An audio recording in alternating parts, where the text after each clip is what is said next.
برونتو اف ام. برونتو اف ام، صوتك سابق بخطوة.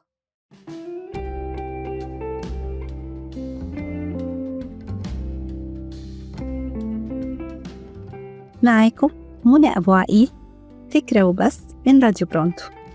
الفنون الجميلة مش بس رسم ونحت وتصوير، لأ، دي أداة ضرورية في أيامنا. تعرفوا ليه؟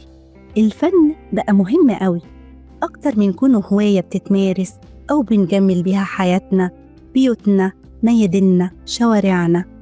لأ، الفن قيمة كبيرة دلوقتي بعد إدراك إنه متسق ومتصل بأبعاد تانية خالص غير الحياة الجمالية، أكبر وأشمل من كونه صور وتماثيل ومجسمات.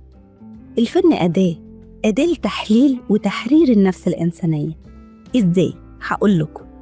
الفن أحد الأساليب المعتمدة دلوقتي كأسلوب إسقاطي للمشاعر والاضطرابات النفسية، وده بيساعد الدكاترة والأخصائيين النفسيين في دراسة حالات مرضاهم النفسية ومدى احتياجهم لفهم الذات، فبيستخدموا الأساليب الإسقاطية دي عشان يقدروا يستوعبوا المريض ويستوعبوا تجاربه وآلامه.